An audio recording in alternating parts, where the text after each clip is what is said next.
তো আশা করি সবাই ভালো আছো। আমরা আজকে আলোচনা করব পদ্মাবতী কাব্যের পুরো কাহিনী এবং গুরুত্বপূর্ণ বিষয়গুলো যেগুলো পরীক্ষাতে আসে। এর আগের ক্লাসে আমরা বিস্তারিত আলোচনা করেছি। আজকে সেগুলো একটু রিভিউ করব, পাশাপাশি কি নতুন দুইটা টপিকস আলোচনা করব।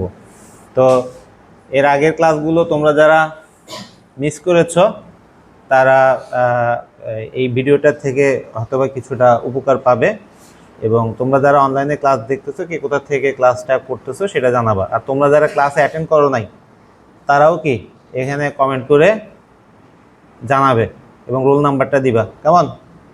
ওখানে তাহলে আমি কাউন্ট করে দিব। এখন যেটা আমাদের আলোচনার বিষয় যে পদ্মাবতী, আমরা আলোচনা করেছি পদ্মাবতী আলাউলের লেখা একটা কবিতা, আখ্যান গল্প। আমাদের মধ্যযুগে যখন বৈষ্ণব পদাবলী, মঙ্গল কাব্য এবং আরেকটা নতুন ধারা গড়ে উঠেছিল, সেটা কি অনুবাদ সাহিত্য। এটা আমাদের বাংলাদেশে হয় নাই বা বাংলাতে হয় নাই, এটা হয়েছিল আরাকান রাজ্যে। আরাকান রাজসভায় বাংলা ভাষারও একটা কি সাহিত্য চর্চা গড়ে উঠেছিল। সেই সাহিত্য চর্চার যেখানে মুসলিম সাহিত্যিকরা বেশি অবদান রেখেছিল। এটা মধ্যযুগের অন্যান্য সাহিত্যের সাথে এই আরাকান রাজসভা কেন্দ্রিক সাহিত্যের একটা পার্থক্য ছিল যে এখানে মানবীয় উপাদানটাকে বেশি গুরুত্ব দেওয়া হয়েছে। আমরা মধ্যযুগে দেখেছি দেবদেবী নির্ভর, যেমন আমরা মঙ্গল কাব্যগুলো দেবদেবী নির্ভর, এবং বৈষ্ণব পদাবলী এটা তো পুরোপুরি কি দেবদেবী নির্ভর। রাধাকৃষ্ণের রূপকে এখানে আধ্যাত্মিক বিষয় আলোচনা করা হয়েছে। প্রাচীন যুগে আমরা দেখেছি চর্যাপদ, সেটাও কি পুরোপুরি ধর্মীয় উদ্দেশ্যে লেখা।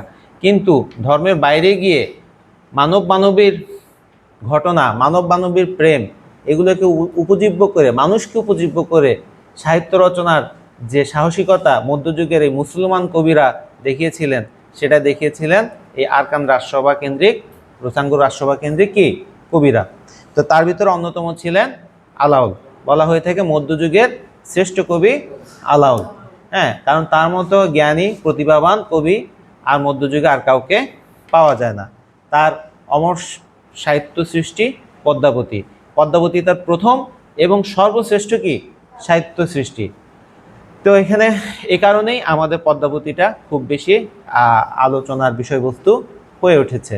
পদ্মাবতী যদিও হিন্দি কবি মালিক মোহাম্মদ জাইসি রচিত পদুমাবত কাব্য থেকে অনুবাদ করা হয়েছে, কিন্তু এখানে আলাউল তার নিজের প্রতিভা বলে এখানে এমন কিছু বিষয় তিনি এনেছেন যে কারণে সেটা অনুবাদ সাহিত্যকে অতিক্রম করে মৌলিকত্ব অর্জন করতে পেরেছে।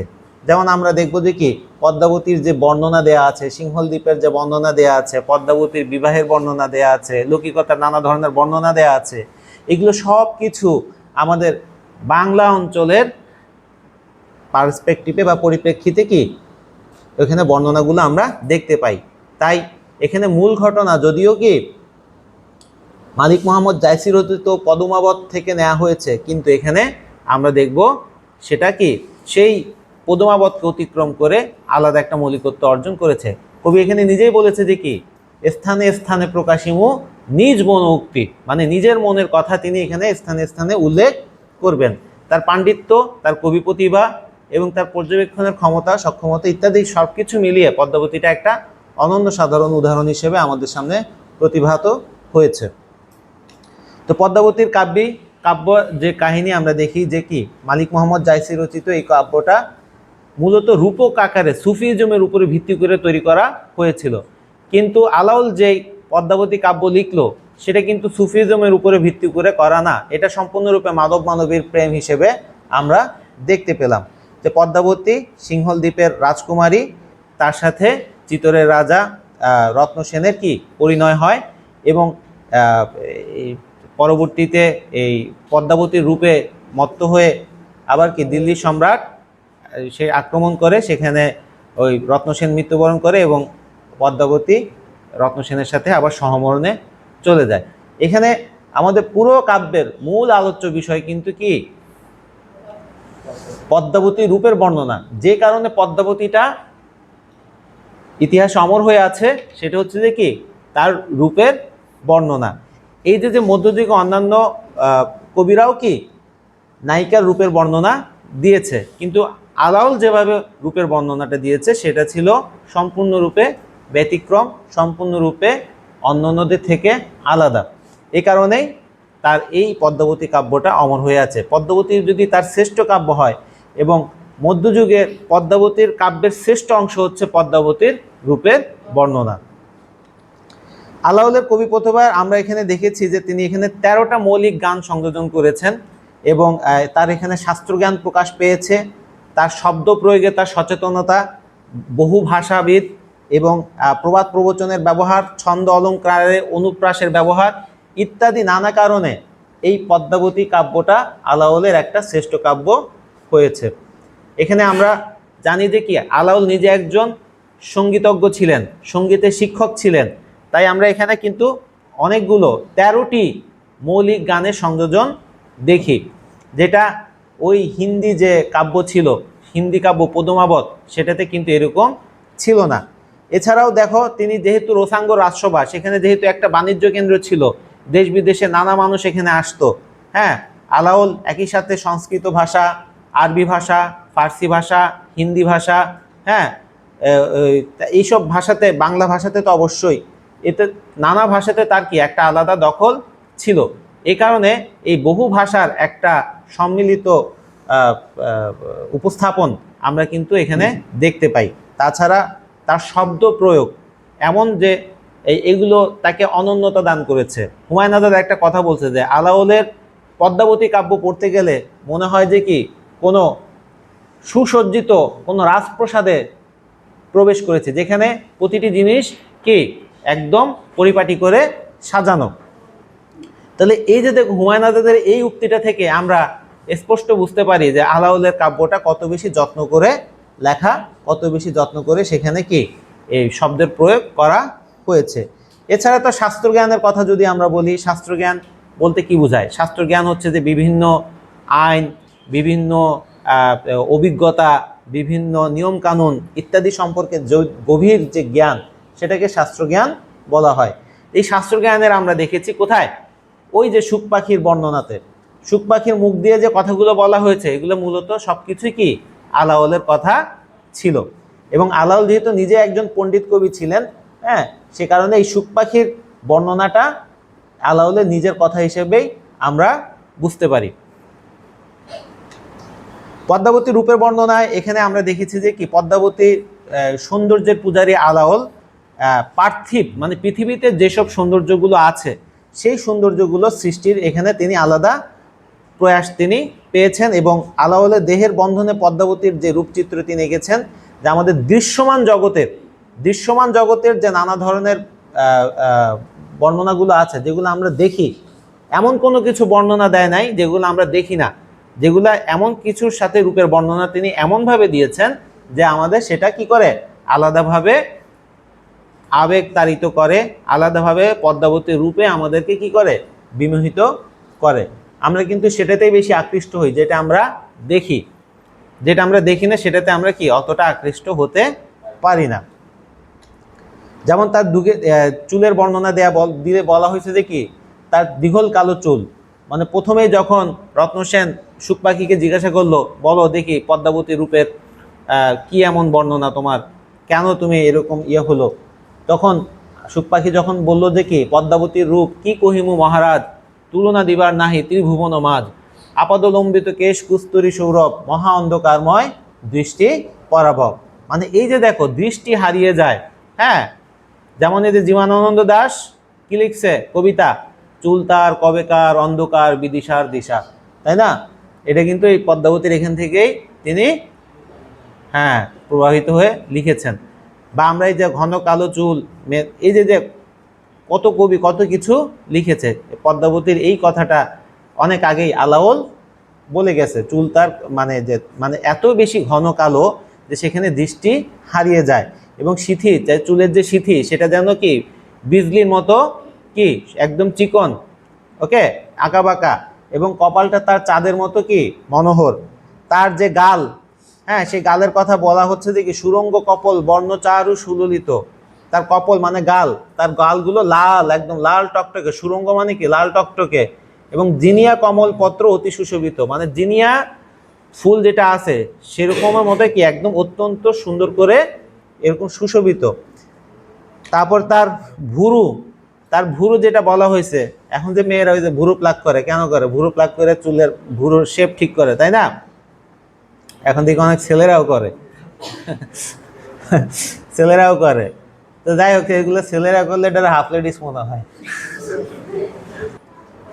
যাই হোক, পদ্মাবতীর ভুরু যেন কামের উৎস, ভুরুঙ্গ ভঙ্গিমা হেরি ভুজঙ্গ সকল, মানে তার ভুরুর ভঙ্গিমা দেখে মৌমাছির দল চিন্তায় ডুবে গেল, ভাবিয়া চিন্তিয়া মনে গেল রসাতল, মানে এবং কাজল, তারপর কি বলছে, কাজল রাঙা সেই চোখ খঞ্জন পাখির চোখকেও কি হার মানায়, যেমন কাননে কুরঙ্গ জলে সফরি লুকিত, মানে এই আমাদের যে জলে পুঁটি মাছ, সফরি মানে কি পুঁটি মাছ, সেই পুঁটি মাছ কি পদ্মাবতীর এই রূপ দেখে কি পানিতে লুকিয়ে গেল, খঞ্জন গঞ্জন নেত্র অঞ্জন রঞ্জিত, মানে যেমন তার চোখটা যেন খঞ্জন পাখির চোখকেও কি হার মানায়, এত সুন্দর তার চোখ।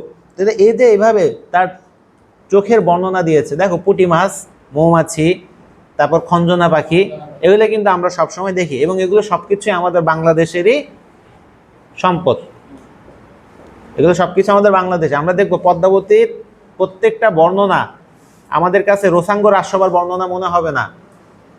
রোসাঙ্গ আরকান রাজা, ওখানে পাহাড় আছে, কিন্তু আমরা পদ্মাবতীর কোথাও পাহাড়ের কোনো বর্ণনা পাবো না। আমরা পাবো নদী, আমাদের বন জঙ্গল ইত্যাদির বর্ণনা, ফুল ফল ইত্যাদির বর্ণনা পাবো।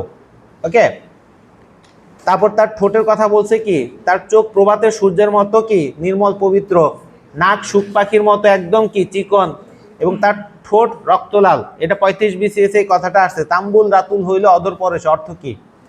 মানে হচ্ছে যে পদ্মাবতীর ঠোঁট এত লাল, হ্যাঁ, যে সাধারণত পানের রসে ঠোঁট লাল হয়, কিন্তু পদ্মাবতীর ঠোঁট এত লাল যে পদ্মাবতীর ঠোঁটের স্পর্শে পানের রস লাল হয়ে গেছে। দেখো, স্বাভাবিক জিনিসকে ব্যতিক্রমভাবে উপস্থাপন কবি করেছেন। স্বাভাবিকভাবে আমাদের এখন বর্তমান কবিরা বা বিভিন্ন জায়গায় গান লিখছে না, পান খাইয়া ঠোঁট লাল করিলাম বন্ধু তবু আইলো না, কিন্তু এখানে পান খেয়ে ঠোঁট লাল করছে, কিন্তু এখানে বলতেছে যে কি পানের রস পদ্মাবতীর ঠোঁটের স্পর্শে লাল হয়ে গেছে। তাম্বুল মানে পান, রাতুল মানে লাল। ওকে, যে মেয়েরা এত লিপস্টিক দেয় কেন? না, পদ্মাবতীর কেন লিপস্টিক দেওয়া লাগবে? পদ্মাবতীর ঠোঁটে তো এমনি লাল, তো মেকআপ সুন্দরী না, ন্যাচারাল সুন্দরী, ঠিক আছে, ন্যাচারাল বিউটি যেটাকে বলে। তারপর তার দাঁত হীরার মতো সুন্দর, তার সমস্ত সৌন্দর্যের আধার তার স্তন। ওকে, তার নাভি পেট দেখে যে কেউ কামের আগুনে কি হয়, দগ্ধ হয়। তার নিতম্বটা হস্তির মতো, হাতির মতো। এভাবে তার গায়ের রং কাঁচা সোনার মতো, এভাবে কি নানা কিছু বর্ণনা তিনি আমাদের সামনে পদ্মাবতী রূপের বর্ণনা করতে গিয়ে দিয়েছেন। এবং এসব কিছু দেখো, এই যে হাতি, হীরা, তোমার তারপর হচ্ছে যে কি, যেমন স্তনের বর্ণনা দিতে গিয়ে বেলের বর্ণনা দিছে, ঠিক আছে। এই যে এসব কিছু আমরা কি স্বাভাবিক ইয়াতে দেখি, তো বিস্তারিত তোমরা পড়ে নিবা, ওখানে পড়লে আরো বেশি ভালো এনজয় করতে পারবা। এটা আমরা এখন মধ্যযুগের এইসব জিনিস দেখে আমরা কিন্তু কি অনেকে হয়তোবা অস্বস্তিতে পড়ে যেতে পারি, কিন্তু এটা কোনো অস্বাভাবিক কিছু ছিল না। মধ্যযুগের কাব্যে এসবের বর্ণনা এটা কি খুব স্বাভাবিক একটা বর্ণনা ছিল। তো যাই হোক, আমরা যেটা আলোচনা করতেছিলাম, তাহলে পদ্মাবতীর রূপের আলোচনা করলাম। অন্যতম একটা বিষয় হচ্ছে যে সিংহল দ্বীপের বর্ণনা। আমরা যে সিংহল দ্বীপের বর্ণনা পাই 22টা স্তবকে, প্রায় 200 অধিক চরণে আমরা সিংহল দ্বীপের কি বর্ণনা পাই। এখানে ঐশ্বর্যময় চিত্র আমরা এখানে দেখেছি, রাজসভা ঐশ্বর্যময়, প্রাকৃতিক সৌন্দর্যে ভরা, ধর্মীয় প্রতিষ্ঠান, হাটবাজার, নরনারী, সবাইকে খুব সমৃদ্ধ একটা চিত্র আমরা এখানে পাই। এইটা সিংহল দ্বীপটা মূলত আমাদের বাংলাদেশের চিত্রকে তুলে ধরেছে। আমাদের বাংলা কিন্তু একসময় কি ছিল, মানে খুবই সমৃদ্ধ ছিল, তাই না? এখানকার তোমার সব কিছু কি অনেক বেশি আমাদের সম্পদ, আমরা সম্পদশালী ছিলাম, কিন্তু বর্তমানে এই উপনিবেশিক শাসনের কারণে আমাদের সেই সম্পদটা কি এখন নাই, বা আমরা তুমি দেখো না একটা জিনিস যে প্রতি বছর আমরা কতগুলো ঘূর্ণিঝড় সম্মুখীন হই, কতগুলো প্রাকৃতিক দুর্যোগের সম্মুখীন হই, তারপরে আমাদের এখানে কি এদের জায়গা জমি কমে যাচ্ছে, তারপরও খানার অভাব হচ্ছে হচ্ছে না। তো এই যে বাংলাদেশের মাটিটা এত বেশি উর্বর, হ্যাঁ, এই কারণেই এখানকার মানুষের ভেতরে যে একটা আগে মধ্যযুগে আমরা একটা সমৃদ্ধ কি দেখতে পেয়েছি, রূপ দেখতে পেয়েছি, সেই সমৃদ্ধ রূপটা ছিল বাংলার রূপ। গাছে গাছে ফুল ফল, নদী পাখি, হ্যাঁ, আমাদের মেয়েরা তারা কি কানে স্বর্ণের দুল, গলায় স্বর্ণের ইয়া ওটা কি বলে নেকলেস, হ্যাঁ, বা তাদের নানা ধরনের যে গহনাগুলো ব্যবহার করতে দেখি, হ্যাঁ, অভিজাত পুরুষরা ধুতি পরতেছে। আবার এখানে আমরা এখানে বর্ণনাতে দেখি যে মাথায় কি কাপড়ের ইয়া করা, যেটা পাগড়ির মতো বর্ণনা, ওকে, মেয়েদের সিঁদুর ব্যবহার করার বর্ণনা ইত্যাদি অনেক কিছু পাই। এগুলো সব কিছু আমাদের বাংলাদেশেরই চিত্র। সিংহল দ্বীপটা মূলত হচ্ছে আমাদের বাংলাদেশটাই ছিল। লেখক যদিও কি বন্দি অবস্থায় মিয়ানমার গিয়েছিল, ওখানে তিনি ওখানে পরবর্তীতে ওখানকার রাজপ্রসাদের রাজকবি হয়ে উঠেন, হ্যাঁ, কিন্তু তার মনে সবসময় কি এদেশের একটা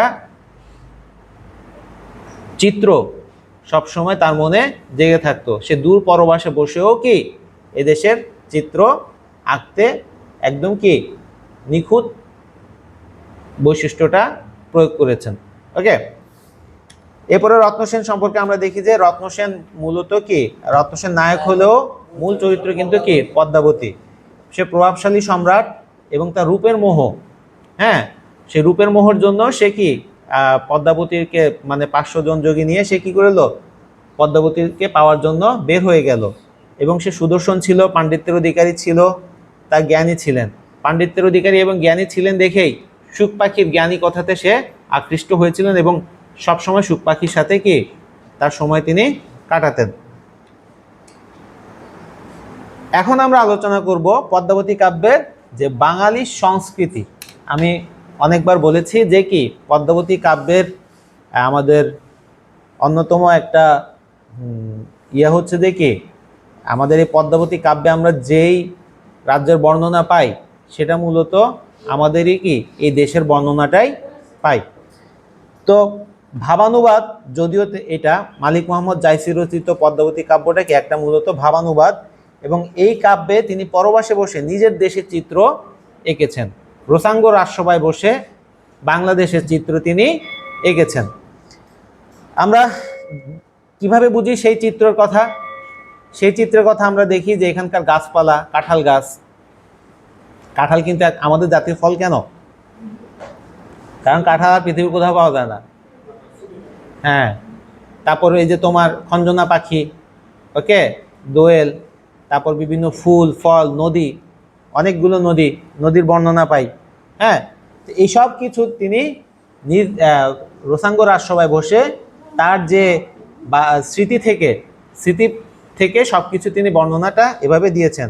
এখানকার যে পরিবেশ আমরা দেখি, রাজা, আমত্ত মানে হচ্ছে ভিআইপি ব্যক্তি বা গুরুত্বপূর্ণ ব্যক্তিত্ব, সেনাবাহিনী, জলদস্যু, এই সব কিছুই কি এদেশীয় অঞ্চলের দেখা যায়।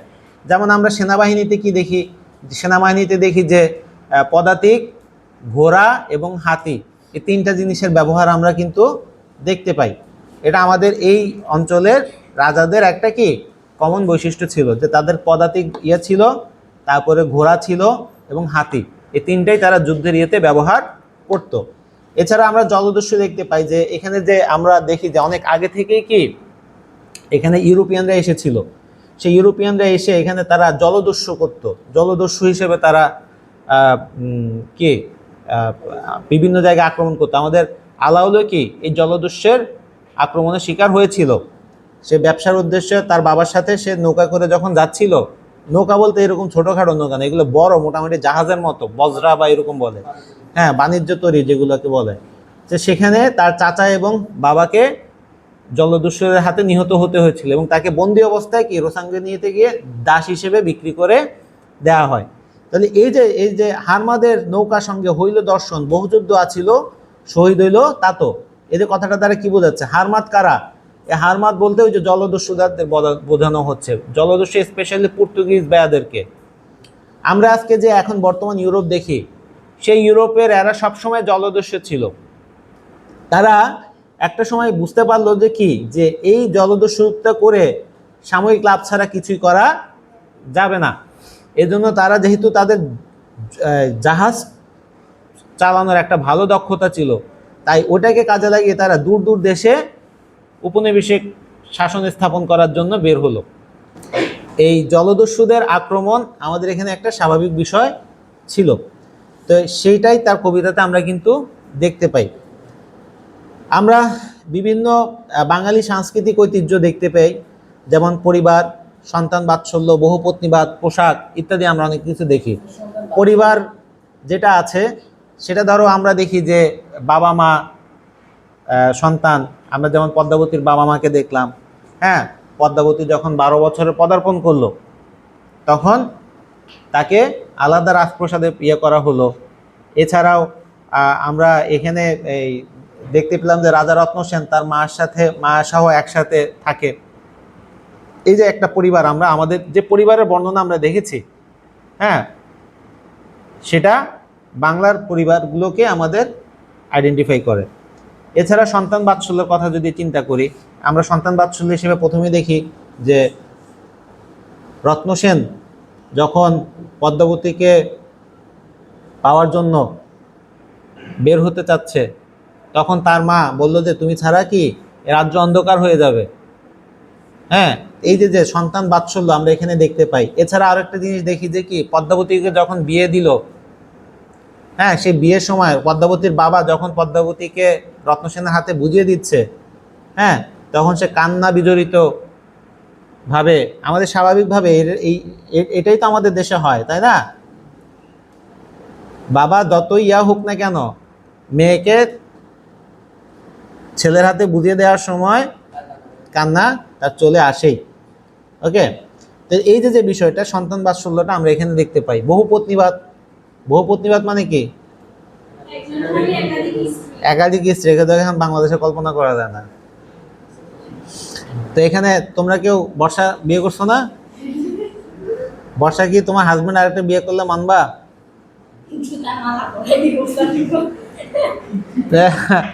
এটা তাহলে হিসাব করো যে নাগমতী সে কেমনে মেনে নিছে, পদ্মাবতীও কি ভাগ দিতে চায় নাই। ওকে, তাহলে এই যে রত্নসেন দুইটা বিয়ে করছে, বহুপত্নীবাদ আমরা দেখি।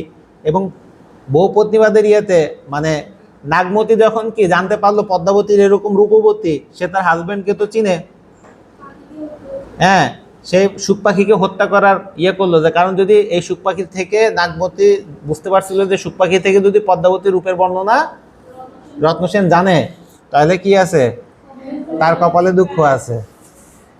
ফলে সে কি সুখ পাখিকে হত্যা করতে চাইলো। তাহলে এই যে সতীনে সতীনের দ্বন্দ্ব, এটা নতুন কিছু না। ওকে, অনেক আগে থেকেই আছে।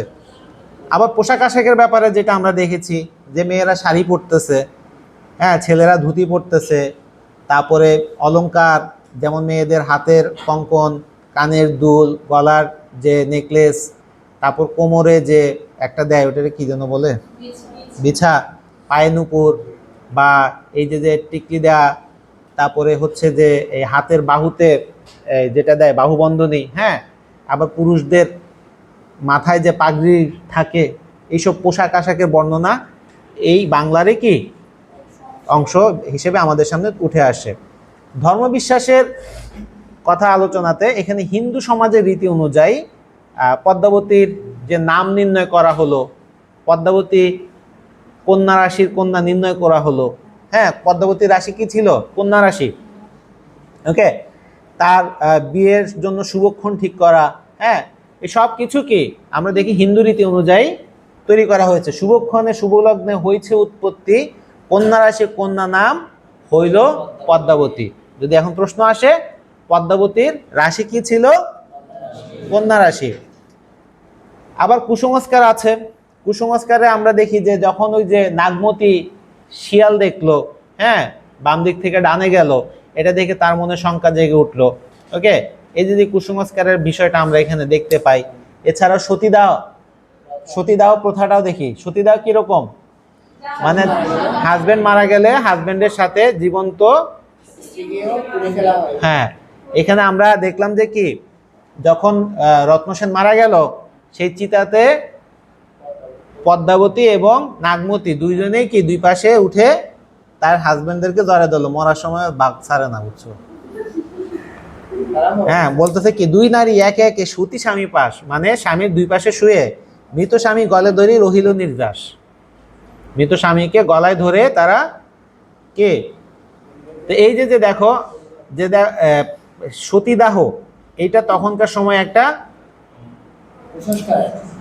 কুসংস্কার এখন তোমার কাছে মনে হচ্ছে, কিন্তু ওই সময় তো এটা সংস্কারই ছিল।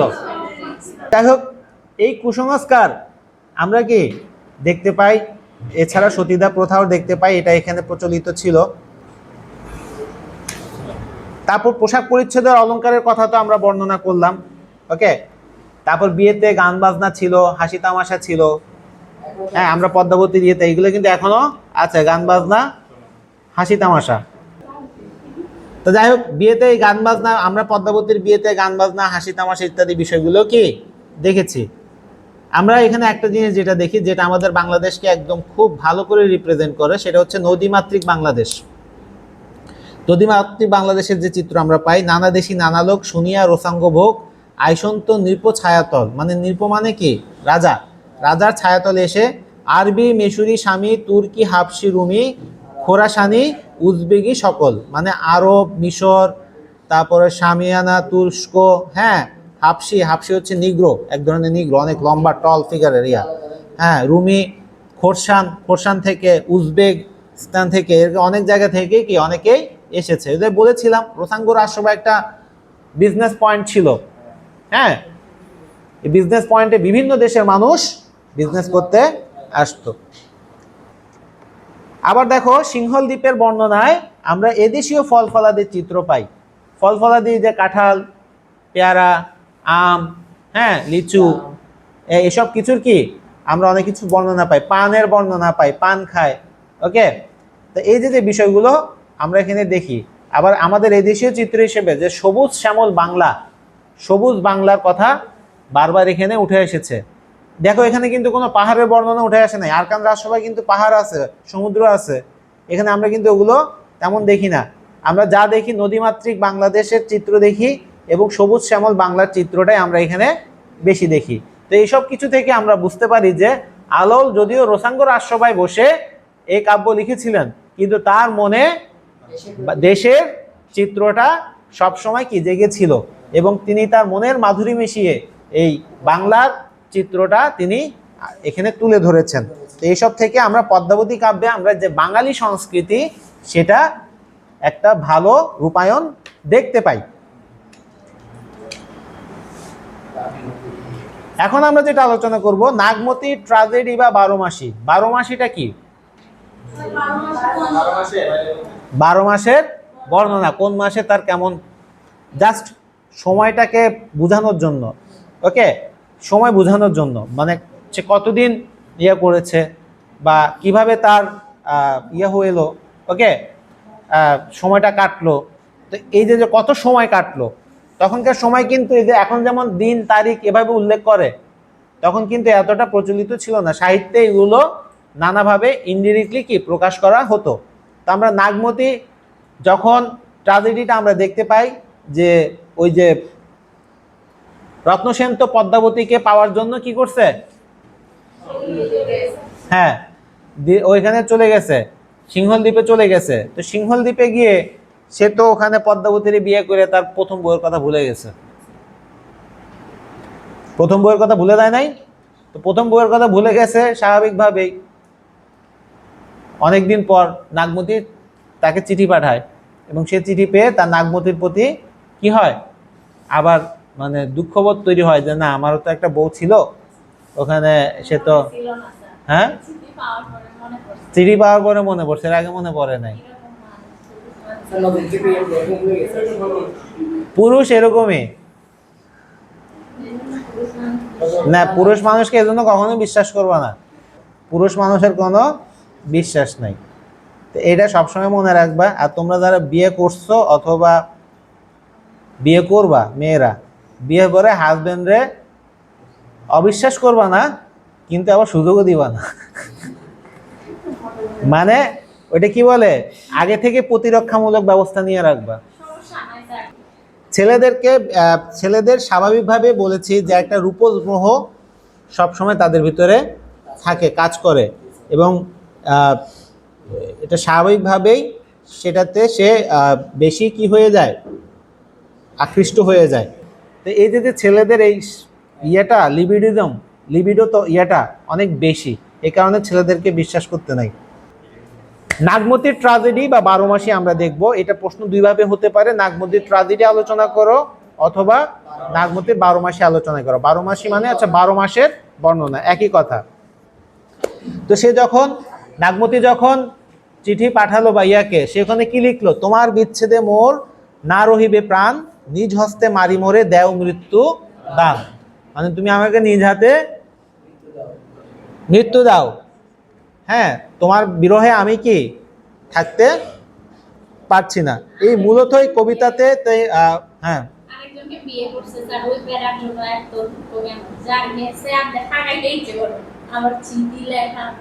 এখন তুমি বলতেছ, শোনো, এখন তোমরা এই সময় মেয়েরা যেটা চিন্তা করতে পারতেছো, আজকে থেকে 300-400 বছর আগে মেয়েরা এটা চিন্তাও করতে পারতো না।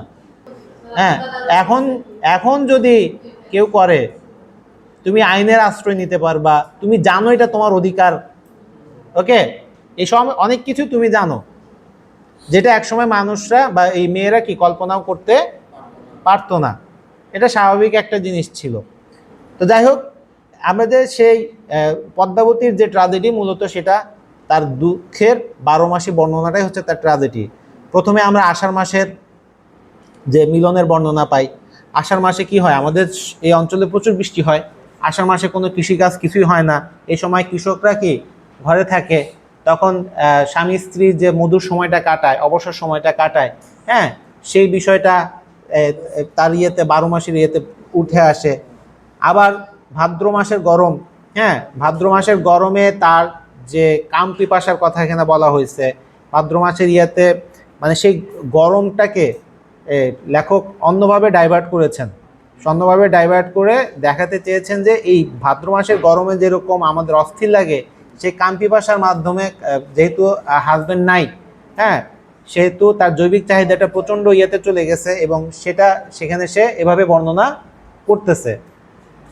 আশ্বিন মাসের চাঁদ রাহুর মতো তার কাছে মনে হয়। রাহু কি একটা মানে দেবতা আর কি, ঠিক আছে, সে মানে রাহুল মানে বিপদের করে। সে আশ্বিন মাসের চাঁদ দেখে সে রোমান্টিকতা হতে পারে না। সে আশ্বিন মাসের চাঁদকে রাহুর গ্রাসের মতো তার কাছে মনে হয় যে এই চাঁদ যেন তাকে গিলে খাচ্ছে। আবার কার্তিক মাসে, হ্যাঁ, কার্তিক মাসে কি হয়, গরম, ভাদ্র মাসে গরমটা কমে যায়, একটু হালকা মানে গরমও না ঠান্ডাও না, এরকম একটা পরিবেশ তৈরি হয়। তো তখন সে স্বাভাবিকভাবেই তখন হাজব্যান্ড ওয়াইফের ভিতরে জৈবিক ইয়েটা বেশি হয়, সে সেই সম্ভোগ সুখ থেকে সে বঞ্চিত হচ্ছে। হ্যাঁ, হাজব্যান্ড ওয়াইফের যে স্বাভাবিক যে ইয়েগুলো আছে সেখান থেকে সে বঞ্চিত হচ্ছে, সেটা সে বর্ণনা করেছে। আবার অঘ্রাণের শীতে মিলনের যে মধুর রাত্রি, সেটা থেকে সে বঞ্চিত হচ্ছে। অঘ্রাণ মাসে যে হালকা শীত পড়ে, তখন মানে প্রচণ্ড শীত না, হালকা শীত, সেই শীতে সে তার যে তাদের যে স্বাভাবিক এক্সপেকটেশন, সেই এক্সপেকটেশনটা থেকে বঞ্চিত হচ্ছে। তারপর পৌষ মাসে ঠান্ডা, সে পৌষ মাসে স্বাভাবিকভাবেই উষ্ণতার যে হাজব্যান্ডের উষ্ণতার স্পর্শ, সেই স্পর্শ থেকে সে বঞ্চিত হচ্ছে।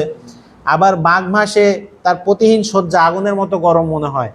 হ্যাঁ, মানে দেখবে যে সাধারণত এখন যারা বিবাহিত না তারা তো এটা বুঝবে না,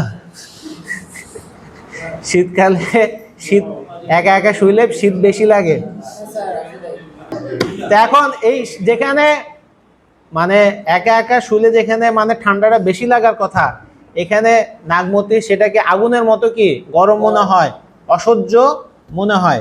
হ্যাঁ, তার ফাল্গুন মাস যখন আমাদের প্রকৃতি কি হয়, প্রকৃতির একটা ইয়া করার সময়, ফাল্গুন মাসটা মানে পুনর্জীবিত হয়ে ওঠে, বা এই সময় কোকিল ডাকে, হ্যাঁ পাখি ডাকে, কেন কোকিল কেন, মানে জাস্ট এগুলো সব কিছু হচ্ছে যে তারা ইয়ে করার জন্য, ওইটা তাদের জৈবিক চাহিদা পূরণ করার জন্য। তাই ফাল্গুন মাসের যে তার প্রতিটা অঙ্গ বিরহে কাতর হয়ে উঠে, হ্যাঁ এই যে মানে আমরা মানে তার তীব্র মানে আকাঙ্ক্ষা, তার হাজবেন্ডকে ছাড়া যে তার কি কষ্ট হচ্ছে, সেই কষ্টটা সে বারবার বুঝে উঠতে যাচ্ছে। নাগমতির তো না আছে অর্থের সমস্যা, না আছে থাকার সমস্যা, না আছে কি অন্য কোনো সমস্যা, আর কোনো সমস্যা আছে? তার শুধু একটাই সমস্যা, তার স্বামী তার পাশে নাই। এবং সেই স্বামী বিরহে সে এতটাই কাতর হয়ে পড়েছে, সেই বর্ণনাটা আমরা এখানে দেখতে পাচ্ছি। এবং চৈত্র মাসে কাম সেনাপতির আঘাত আসে, মানে